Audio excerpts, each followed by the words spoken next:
Hi, my name's Molly. Welcome to Natural Winos, YouTube channel where we taste and discuss natural wine. Today we're going to do something fun, something I hope to do on a more regular basis. I'm going to taste a mystery wine. A friend has just poured this wine for me. I don't know what it is. It was in a brown paper bag. I clearly can see that it's sparkling. So we're just going to taste, blind. Obviously it's sparkling. Looks like it's rosé. It could be orange, but I think it's rosé. So normally when I'm evaluating a wine, I smell it. I tend to internalize a lot. I don't speak out loud too much until my nose and my palate have both experienced the wine. And if you've ever watched the movie Sommelier, they definitely do it on the nose first, and they talk about it and they evaluate it, and then they do it on the palate. I'm not that hoity-toity. So I smell very cream. I would say wild strawberries, like those little ground strawberries that you find sometimes if you're hiking up in the Cascades.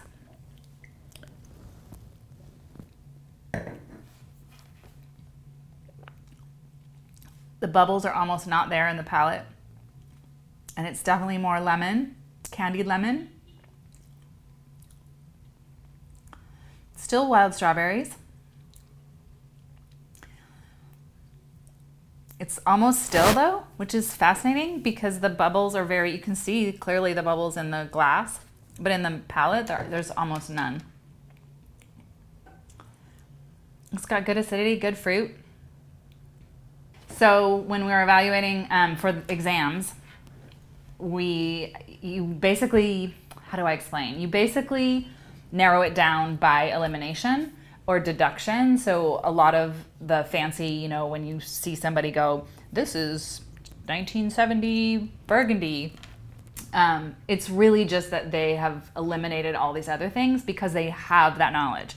So if you've never tasted a 1970 Burgundy, or you've never even tasted old Burgundy, it would be impossible for you to be able to do that parlor trick, right? So I would say, based on where this came from and how it tastes, this is very likely a New World wine. I'm eliminating the Old World because it doesn't have hardly any real minerality. It doesn't have a lot of earth to it. And in European wines, I tend to get a little bit more earth and a little bit more structure. It's a simple wine. There's not a lot of finish. So that leads me toward New World. Now I know New World winemakers are going to get upset and say that their wines have finish and minerality and earth to them as well. And yes, some of them do. It's just a very different type of minerality and a very different type of earthiness that you get and finish. And I would say, as a general rule, European wines have a much longer linear finish that kind of just stays in your palate for a long time, whereas New World wines tend to be a little bit more fruit in the finish, and the finish doesn't always go on and on and on. Now, there's exceptions. So any New World winemaker who's watching, you are the exception, I'm sure. So in the New World, we would say that is Australia, Chile, the Americas, obviously. I struggle with Mexico because technically Mexico is in North America, but they have some of the oldest vines in North America and make their wines a little bit more in the Old World styles. But I guess technically they are New World. So I'm going to say that this is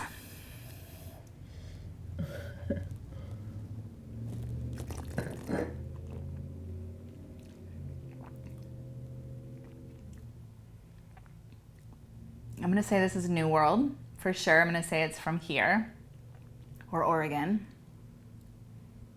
And I'm deducting that because of fruit. Pretty sure it's Pétillant, which is why the bubbles are gone. That's it. Are we going to find out what it is? I don't know. Maybe. The great reveal. So the big reveal is that this is indeed a Washington wine. It's Malbec, which I would have never guessed. The questions that I would want to ask of the winemaker or the vineyard manager and the vineyard manager is what are your treatments in the vineyard? Are you growing biodynamically and organically? And are you truly using indigenous yeast with spontaneous fermentation? So you can use indigenous yeast and create a little slurry, which they call a pied de cuve, that is used to inoculate, and that there's a lot of controversy whether that is indigenous yeast or not. Technically, yes, it is, because it was created from the indigenous yeast that lives in the vineyards. But you're giving it a head start, and you're also allowing yeast.